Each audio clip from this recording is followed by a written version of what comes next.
Hola a todos y todas, bienvenidos. Como primera parte les doy la bienvenida.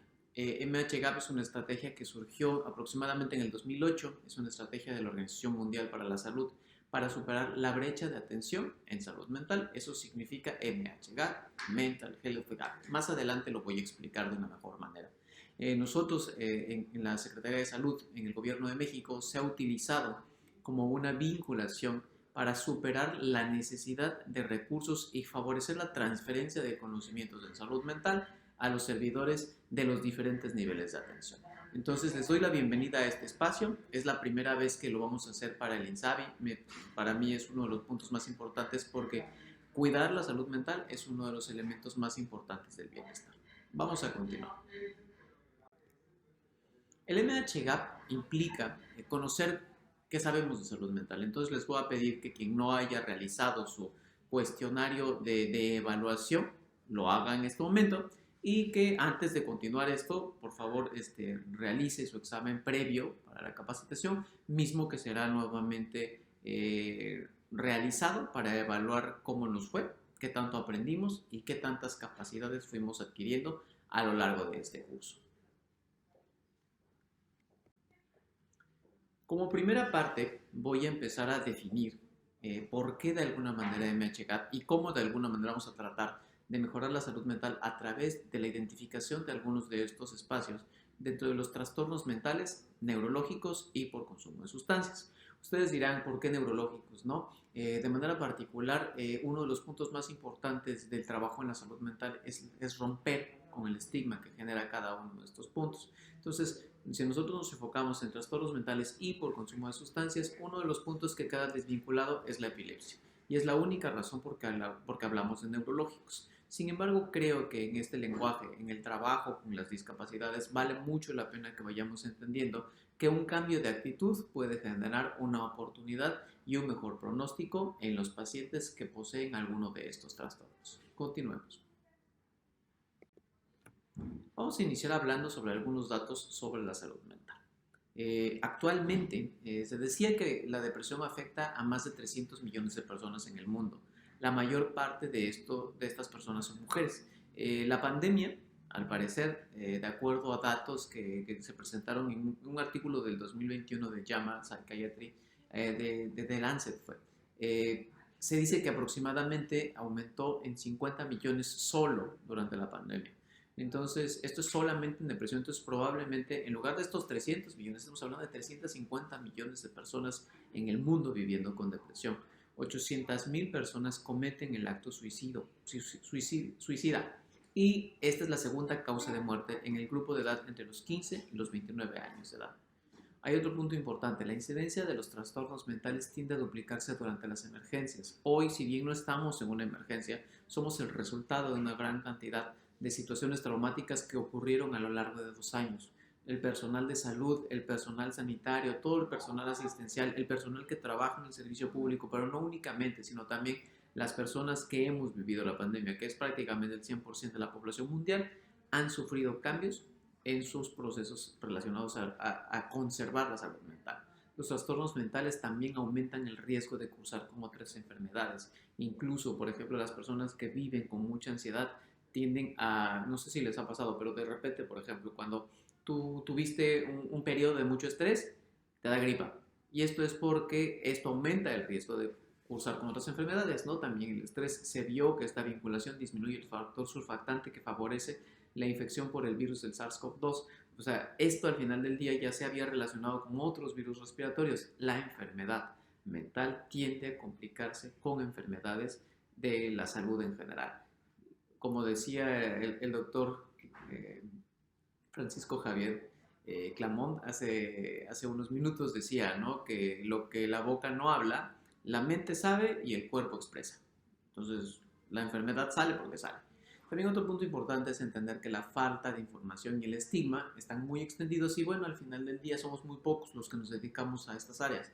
No hay mucho glamour en la psiquiatría, la mayoría de la gente no se dedica a esto, siempre hay pues, más cirujanos plásticos, oftalmólogos, porque pues ganan más dinero, todas estas cosas, ¿no? Pero al final del día los psiquiatras somos poquitos y trabajar en psiquiatría pareciera como en el imaginario en general que las personas que se dedican a esto son personas muy extrañas, no tan amigables, y pues sí, no, o sea, sí, no es como que diga que yo soy el más amigable, pero la mayoría de la gente puede ser amigable, o sea, puede ser muy normal, o sea, trabajar en psiquiatría debe cambiar esta idea, ¿no? O sea, somos personas que trabajamos en pro de la salud mental y tenemos que romper con la idea de trabajar con el trastorno mental para convertirlo en trabajar con la salud mental. También existen muy pocas personal de enfermería especializado en psiquiatría. Los psicólogos, aún a pesar de que sean una planta mayor, no son tantos como para resolver la necesidad de atención en salud mental y no existen tampoco muchos cursos para trabajo social relacionados con la salud. Con respecto a la carga global de enfermedad, el 54% de los años de vida ajustados por discapacidad son debidos a enfermedades no transmisibles. Hablamos de enfermedades crónicas como la diabetes mellitus, la hipertensión y sus complicaciones, las enfermedades renales derivadas de estas y todas, ¿no? Sin embargo, muchas de estas están relacionadas con problemas de la salud mental que pueden ser causa o consecuencia de las enfermedades no transmisibles, ¿no? La mayor cantidad de las personas que cursan con diabetes mellitus o hipertensión es muy probable que cursen también con un trastorno de la salud mental, pueda ser este consumo de sustancias psicoactivas o depresión.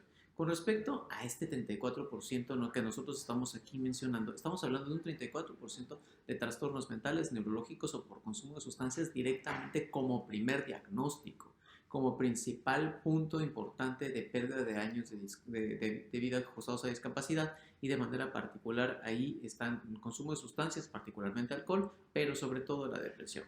Hay un 8% relacionado con las enfermedades transmisibles que si bien no están directamente relacionadas, nosotros podemos prevenir a través de una correcta psicoeducación la incidencia de este grupo de enfermedades. Y hay un 4% relacionado con lesiones y accidentes. Y esto se vuelve importante porque la mayoría de lesiones y accidentes están relacionados con el consumo de sustancias, particularmente el consumo de alcohol. Entonces, si nosotros vemos, aún a pesar de que sabemos que el 34% es directamente relacionado a problemas asociados a la salud mental, prácticamente todas están vinculadas con problemas de la salud mental. Entonces vale la pena que si nosotros apostamos a mejorar nuestra salud mental, es muy probable que el impacto de años de vida ajustados por discapacidad sea menor. Y continuando con esto, podemos identificar que la principal causa de años de vida perdidos por discapacidad está asociado a depresión. Después de esto vienen los trastornos por ansiedad, los trastornos por dolor, las migrañas, la esquizofrenia en aproximadamente un 2%. Esto es la tercera parte de lo que implica cursar con depresión. Y a partir de ahí, ¿no? nosotros vamos viendo cómo van disminuyendo, por ejemplo, hasta llegar a hablar de los procesos de autolesión no necesariamente relacionados con el suicidio. De esto hablaremos después. Es un punto importante hablar de a qué nos referimos con brecha de atención. La estrategia en general es la estrategia para vencer la brecha de atención, pero ¿qué es la brecha? ¿No? O sea, porque de repente me pasaba, ¿no? Para los que hablan inglés, gap es un espacio, o sea, es un hueco, como la división que existe entre un espacio y otro. Pero para los que hablamos español, normalmente cuando hablamos de brecha, de repente a mí me pasaba que la brecha es un camino. Y no, aquí estamos hablando de la brecha de la distancia que existe para romper la división entre un espacio y otro. O sea, a esta brecha nos referimos, la brecha de atención. ¿Y esto qué significa? Es la distancia que hay entre lo que necesitamos cubrir y lo que realmente cubrimos. ¿Qué puede influir en esto? Los trastornos mentales y por consumo de sustancias y neurológicos de manera particular representan el 13% de la carga mundial de morbilidad. Esto es el 13% de las personas que cursan con alguna enfermedad es enfermedades de este origen. Muchas de las personas no reciben el tratamiento que requieren, aun a pesar de contar con un tratamiento efectivo. Nosotros sabemos que los tratamientos existen, sin embargo, no nos acercamos directamente a ellos o no contamos directamente a ellos o no están cerca de nosotros, ¿no? Entonces, aun a pesar de que sabemos que hay conocimiento suficiente para tratar esas enfermedades, no está al acceso de la mayoría de nuestra población. El 75 al 90% de las personas que tienen estos trastornos no lo van a alcanzar. A esto nosotros nos referimos con brecha de atención. Hay otro punto importante con la brecha de atención. Déjenme, se los explico en la siguiente diapositiva. Somos pocos los que nos dedicamos a la salud mental. Ya les había hablado de la ausencia de glamour en este proceso, ¿no? O sea, no es un lugar donde la mayoría de la gente de la medicina quiere dedicarse. Estamos hablando de que hay más o menos un psiquiatra por 100.000 personas. Esto es como y creo que aún así eso es mucho, ¿no? El 1% de los profesionales de la salud mental, de la salud, trabajan en salud mental. Y aparte esto es muy simbólico, ¿no? También el recurso destinado a la salud mental en nuestro país es el 1%. El 43% de enfermería, de todo este personal dedicado a la salud mental, el 43% pertenece a enfermería, 8% a psiquiatría, 3% a trabajo social, 7% a psicología, 1.5% a terapeutas ocupacionales y hay un 33% de otros, ¿no? Que pueden ser ayudantes, promotores, relacionados de alguna manera a la salud mental. El 45% de la población mundial vive en un país que tiene menos de un psiquiatra por 100.000 personas. Si estamos pensando que un psiquiatra por 100.000 personas probablemente tendría que trabajar demasiadas horas en el día para atender a todos los problemas relacionados con esto. La brecha existe y ahorita vamos a ver cómo está en nuestro país. En nuestro país existe una gran importancia dedicada principalmente a entender que somos muy poquitos, pero aparte de que somos muy poquitos, todos vivimos en el mismo lugar. Y esto ha sido algo que nos ha limitado, ¿no? Y de hecho, con la doctora Lorena siempre estamos observando el punto de que los psiquiatras no se quieren salir de la ciudad. Y entonces, en lugar de convencerlos de salir de la ciudad, hemos como transitado a la idea de decir, bueno, pues que trabajen desde la ciudad, pero que se vinculen con el resto de la comunidad, ¿no?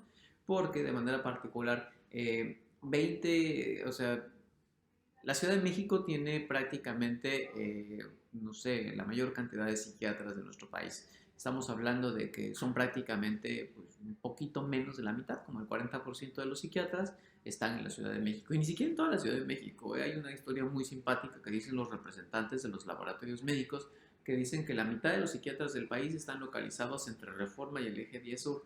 Y esto es una situación muy interesante, ¿no? O sea, porque ni siquiera en la ciudad nosotros podemos decir que los psiquiatras están correctamente distribuidos. Hay zonas en las que te tomaría un par de horas llegar a encontrar atención aún dentro de la zona conurbada. Guerrero, por ejemplo, que es el estado emblema del INSABI, donde estamos trabajando para solventar esta brecha, estamos hablando de que tiene menos de un psiquiatra, ¿no? O sea, 0.74 psiquiatras por cada 100.000 habitantes. O sea, esto es mucho, hace muy difícil vencer la brecha, ¿no? Pero estados como Tlaxcala y Zacatecas todavía tienen situaciones menores. Voy a avanzar a la siguiente diapositiva y les voy a presentar, hay un, es un material que vamos a poder comentar.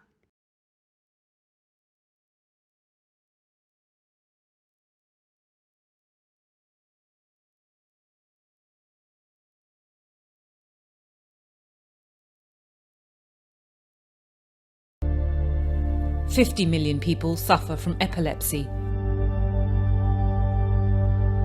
Depression haunts and hurts 150 million people.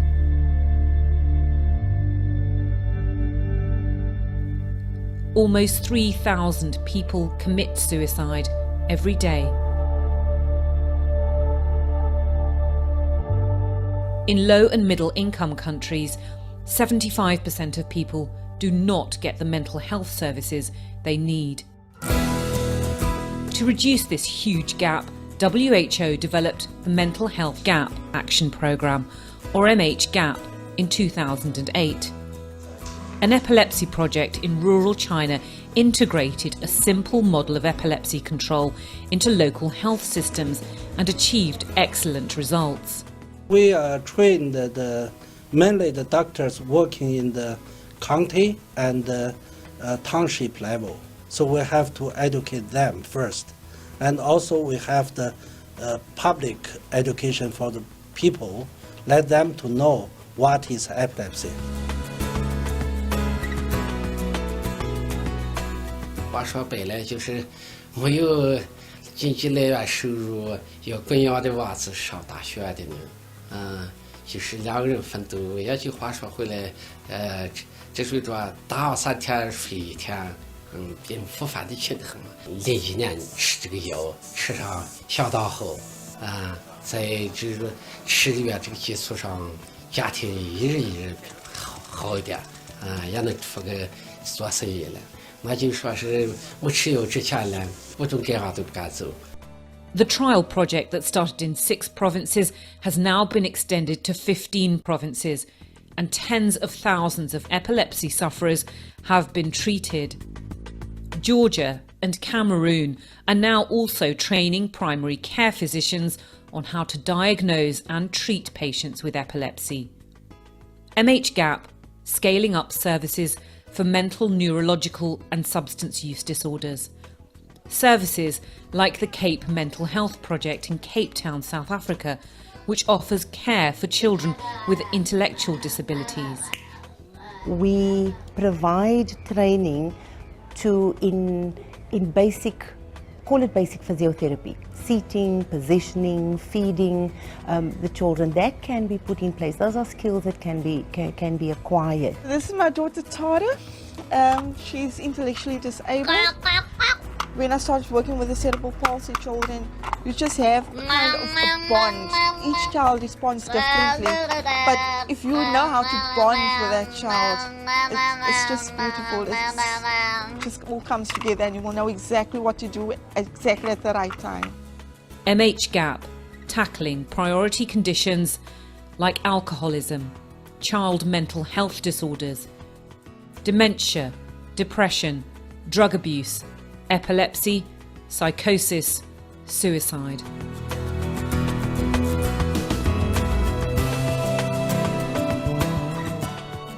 In India, particularly following the failure in exams, almost 2,300 students commit suicide. So we have taken this as an issue, and we are very happy to say that the Tamil Nadu government has made a new rule in which a student who has failed in the 12th exam can write the failed subjects within 1 month after the results so that he doesn't lose a year.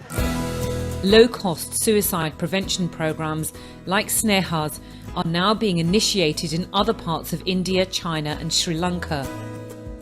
The Schizophrenia Research Foundation, or SCARF, is also based in Chennai in South India. A WHO collaborating centre, SCARF provides care for a range of chronic mental disorders. I think we eminently fit into this pattern of a low resource setting, working towards delivering mental health care to just about everybody who comes within our fold. We have developed a rehabilitation strategy which is fairly tailor-made for each person. The focus could be on training of social skills. How do you get into the bus? How do you buy a ticket? How do you go to the bank? How do you draw your money? Or it could be on getting a job. My name is Suresh.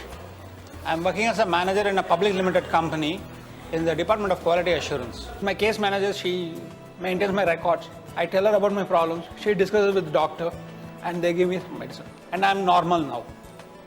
Thanks to my doctors. MHGAP, establishing productive partnerships, reinforcing commitments with existing partners, attracting and energising new partners. WHO's goal is to see that mental health is integrated into primary healthcare systems across the world. We have the knowledge. Our major challenge now is to translate this into action and to reach those most in need. We need to change policy, practice and political perspectives. Governments across the world need to see this as a health priority. The cost of providing basic care for these priority conditions is as low as $2 per person per year in low-income countries. It's not about the money first, it's about the commitment, the love, the compassion, the will to make a difference. And I think it's the belief that you can make a difference. 1 in 4 people will be affected by a mental, neurological and substance use disorder at some point in their life. These stories clearly show that with proper care, assistance and medication, millions can be treated. My desire is that every Indian should be able to go somewhere close to his home and get mental health care. They didn't ask to be here, they didn't ask to be like this, so they can't say, I need your help, so I'm giving my help to them in the best way that I can. 好了，也就是说基本上恢复的好了，这心里确实就是说啥，这个月是相当好的，这就是。There is no health without mental health.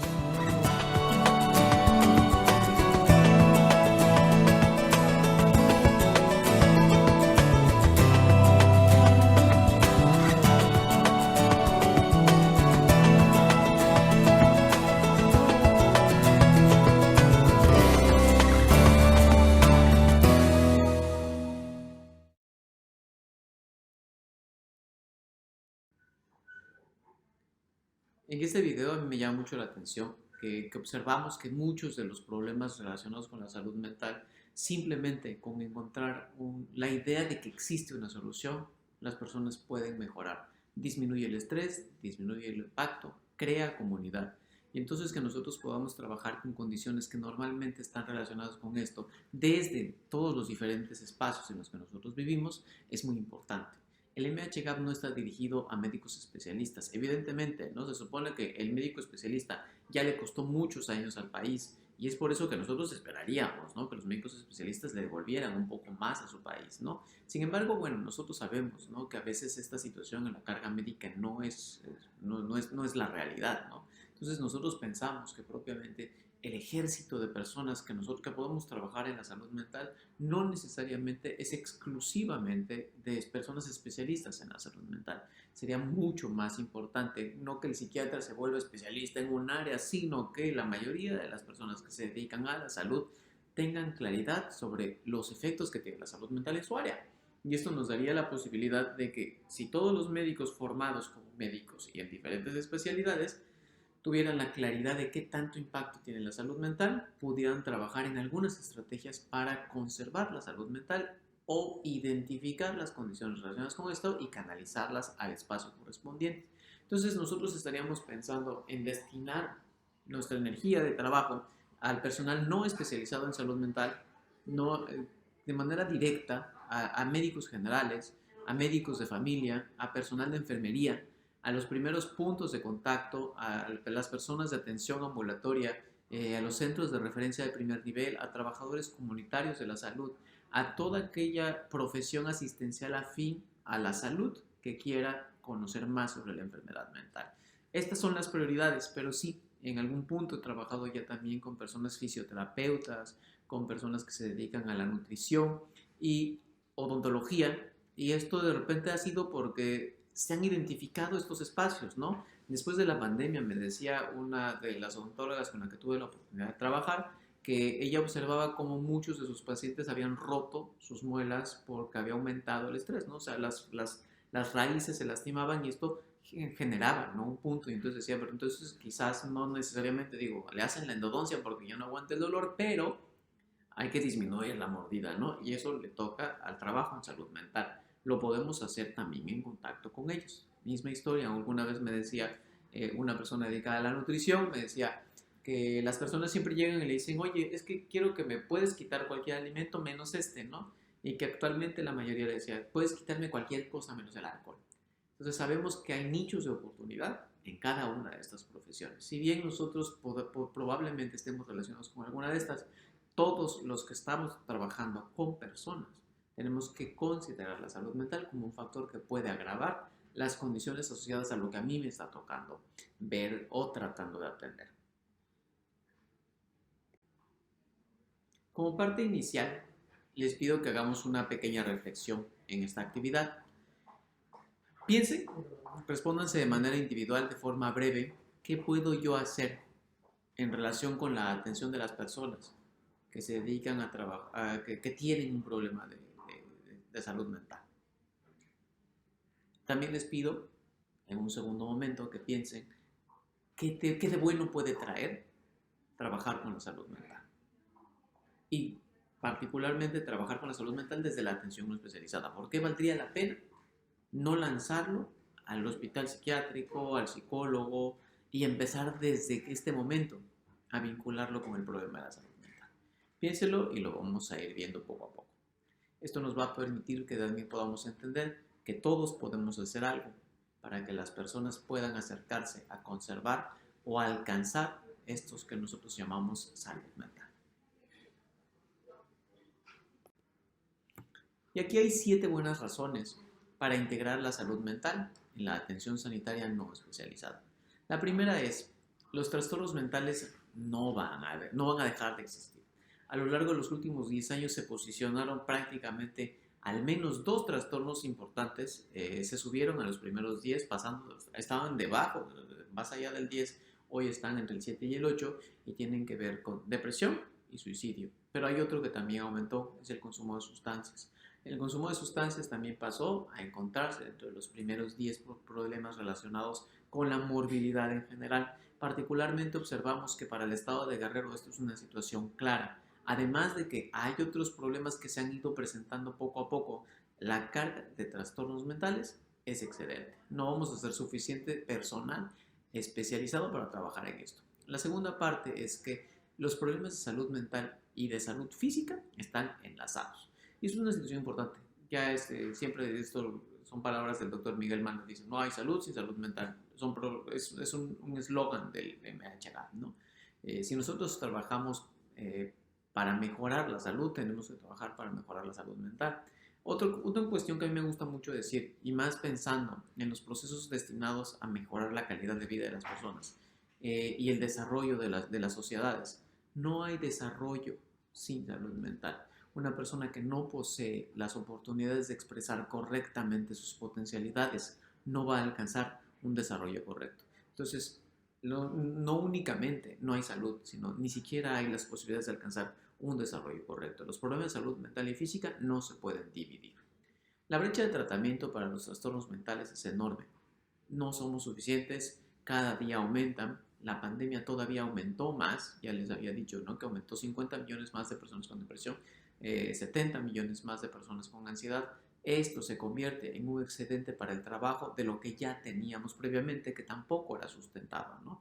Estábamos analizando hace unos minutos qué tanto era la brecha que nosotros teníamos después de la pandemia, ¿no? Y sabemos que aproximadamente logramos cubrir aproximadamente al 12% de los problemas que de alguna manera, si las personas utilizaran correctamente los recursos que tenemos, solo nos alcanzaría para cubrir el 12%.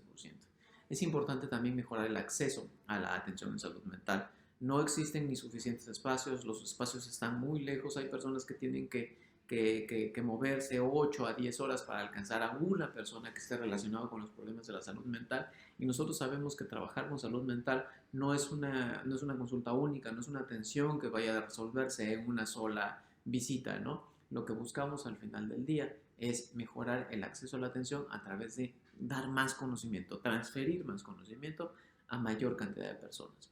Promover el respeto a los derechos humanos, al final del día, es parte de nuestro trabajo, es necesario para proveer a las personas de la calidad de vida, de la dignidad de vida, y nosotros somos responsables de brindar un trato digno.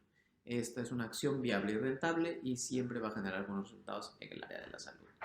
Vamos a iniciar la parte técnica de lo que significa hablar del MHGAP. La primera parte es entender cómo funciona esta estructura. Dentro de esta estructura me gustaría que nos dedicáramos, que vamos a hablar primero de esto que son la atención y prácticas esenciales, que tienen que ver más con técnicas para mejorar nuestra comunicación en salud mental, técnicas para entender cuáles son las características que yo debo buscar dentro de mí para poder hablar con otras personas de salud mental, y algunos otros consejos para mejorar nuestras habilidades en estos ramos.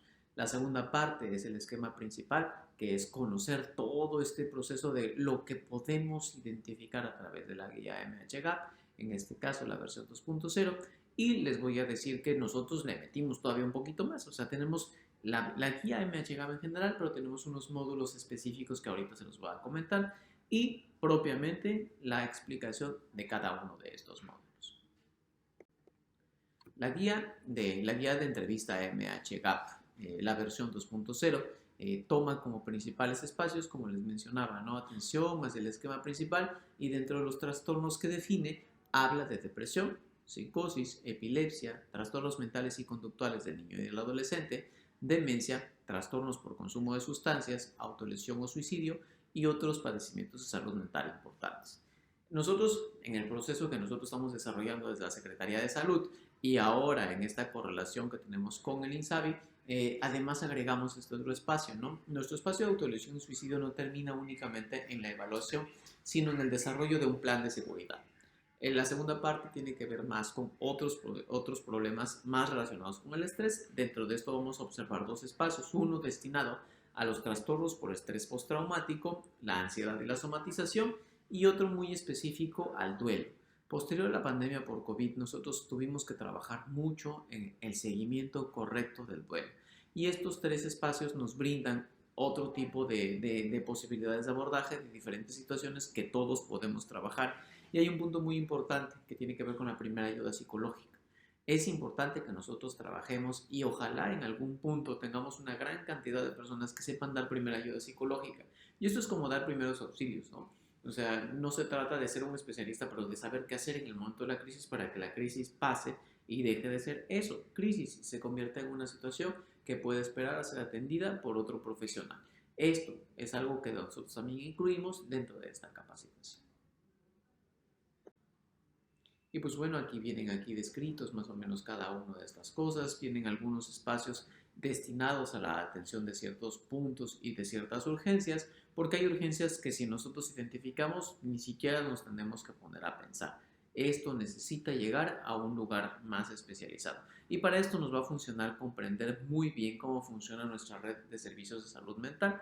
Dentro del espacio de la red de servicios de salud mental, si yo tengo a una persona con un acto de autolesión, con signos de intoxicación o envenenamiento, hemorragia por una herida autoinfligida, pérdida de la conciencia secundaria o letargia extrema, no se trata de que, no es algo que pueda esperar, es algo que se considera un acto médicamente grave de autolesión y tiene que ser llevado a atención especializada. Misma historia, las personas que ya tienen planes estructurados para desarrollar un problema de autolesión. Nosotros cuando pensamos que se pueden transferir estos elementos, desarrollamos dentro del Programa Nacional de Prevención del Suicidio una capacitación que viene después de esta. Entonces, cuando tú ya hiciste esta capacitación, la capacitación que viene después del MHGAP, probablemente podamos trabajar muchísimo mejor ya este espacio y no tengamos que mandarlo a una instancia más especializada. Hay otro punto importante que tiene que ver con las crisis epilépticas, ¿no? Las crisis, es importante identificar que particularmente una persona que tiene una convulsión aguda con pérdida ulterior de la conciencia o que tiene convulsiones continuas, probablemente no lo podamos trabajar en el primer nivel de atención. Es muy probable que muchos de ustedes tengan más como idea de cómo actuar ante el proceso relacionado con una crisis convulsiva, ¿no? Una crisis epiléptica, corrijo. La epilepsia derivada también del consumo de alcohol, la abstinencia derivada de la epilepsia derivada de la abstinencia, son situaciones de urgencia, se tienen que canalizar de forma correcta. Cuando estamos hablando de comportamiento agresivo, y cuando estamos hablando de comportamiento agresivo es como este comportamiento agitado, esto de alguna manera tiene que ser atendido en una instancia que pueda manejar esto y pueden ser causado por demencia, puede ser causado por psicosis o por consumo de sustancias, ¿no? Entonces, estos puntos son importantes y generalmente se ven en el segundo nivel de atención. Esto, digo, el segundo nivel de atención, como veían en la primera parte, dentro de este desarrollo de lo que ya después les explicaremos, que es el código 100, se encargará de resolver las necesidades de las personas que tienen ideación suicida, pero también se encarga del manejo de la agitación. Y la tercera parte del manejo de lo que ocurre en el tercer nivel es el manejo de las intoxicaciones asociadas al consumo de sustancias. Es principalmente la parte de cuando tú identificas que las personas tienen intoxicación aguda con alcohol, abstinencia de alcohol, sobredosis o intoxicación aguda por estimulantes o por sedantes, vale mucho la pena identificar que si hay algún cambio en la conciencia o alguna modificación de una constante vital, la persona sea evaluada en un segundo nivel. Y nosotros tendremos que trabajar en que los segundos niveles de atención tengan la posibilidad de brindar este punto de atención de forma clara. Esto es principalmente el módulo de introducción del MHGAP. Vamos a ir avanzando poco a poco. En nuestro siguiente espacio vamos a hablar de la atención y las prácticas esenciales para hablar de salud mental y trabajar en salud mental. Muchas gracias.